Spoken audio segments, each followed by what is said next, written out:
Welcome to another 5-minute mortgage update from your mortgage experts at Lendonia and our legal team at Loza Law.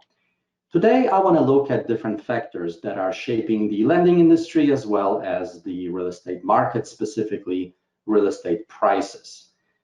One of the things that obviously has been impacting everything is the status and pace of the forbearance requests. Forbearance plans, as you may recall if you've watched my previous videos, are plans that allow you to postpone your mortgage payments for a specific period of time. Because of COVID, obviously, a lot of people have taken advantage of those. As of last week, we have over 4 million individuals in forbearance.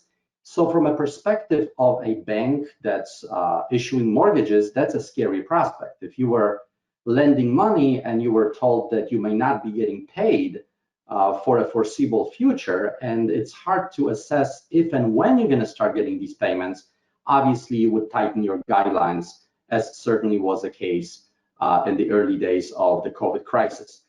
However, some encouraging things are happening. The requests for forbearance are actually down by over 47%, so the pace of forbearance growth has slowed down substantially.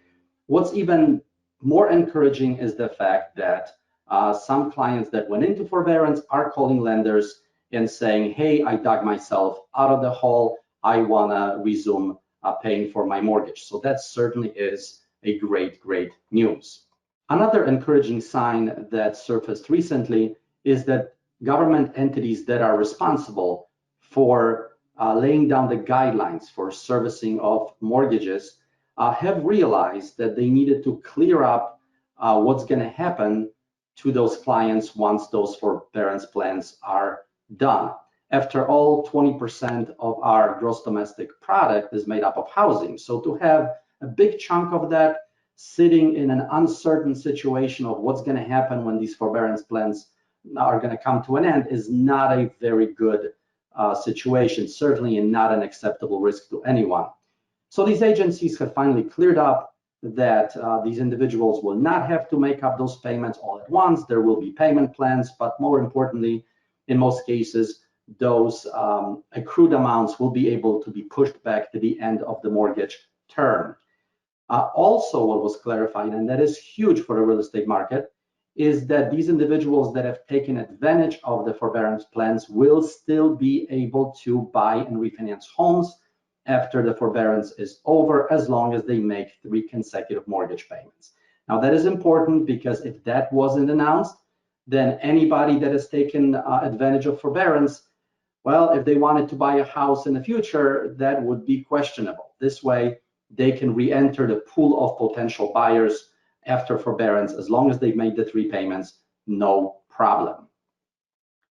Next, with all these good pieces of information, the lending industry has reacted by starting to take back some of the restrictions that were put in place in early COVID days. So credit requirements are back to normal. Cash out refinancings are back after all, with no fears of massive foreclosures. The equity in properties is going to hold. So lending on this is certainly possible. Non-QM mortgages have made a comeback as well. I will have a section on that separately, so stay tuned. Non-QM mortgages are loans designed, for example, for self-employed individuals that are taking every possible tax deduction on their tax returns. So when it comes to then being able to buy a property, they simply don't qualify. Well, these mortgages allow them to still buy properties as their income is determined not by tax returns, but other means, for example, cash flow in their bank statements. These non-QM mortgages are also excellent for investors. So someone that's trying to buy an investment property, 2, 3, 4 condos, it's maybe difficult to qualify based on tax returns. So these mortgages look at each property from its own income potential, and as long as the property pays for itself with the rental income it's generating, the financials of the actual investor are less relevant. And of course, the next topic is interest rates. They are definitely at the lowest level on records. Now, one thing that I will mention is lenders have developed this new ability to price loans according to your credit history and equity in a property you're purchasing or refinancing. So of course, If your credit is impeccable, over 740 FICO score, you do have access to those phenomenal rates. If you are below 740, the farther you are from that target, your rate may be slightly higher than the best, but still the best on record.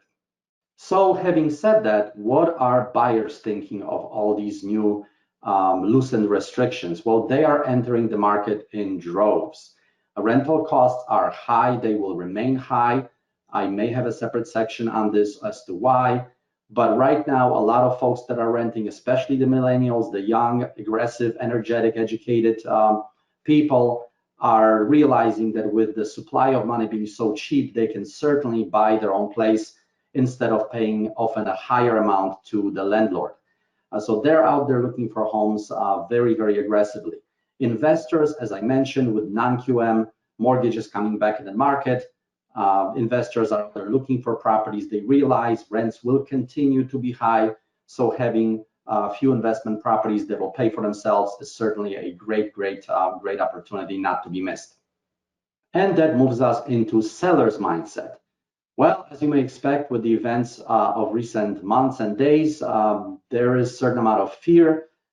Sellers don't want to sell, don't want to move.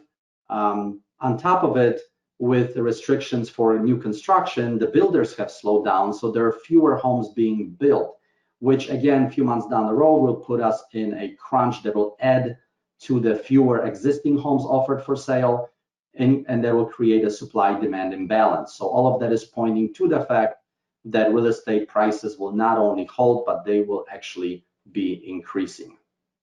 So now a $1 million question: should you be buying real estate? Should you be refinancing your home?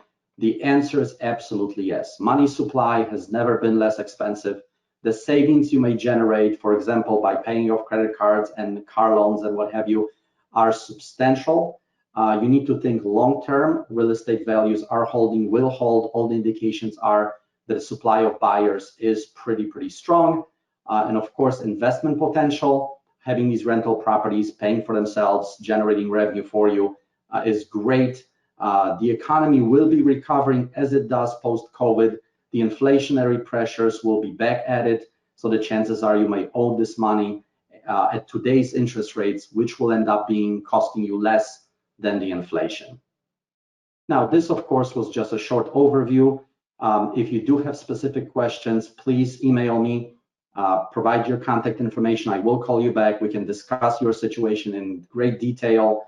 If you do have questions regarding any legal matters associated with real estate, feel free to contact Mark Loza at Loza Law Offices. Of course, thank you for your time. Please do follow our Facebook, subscribe to our YouTube channel for constant updates on the ever-changing conditions. Thank you so much for your time. Stay healthy, stay safe.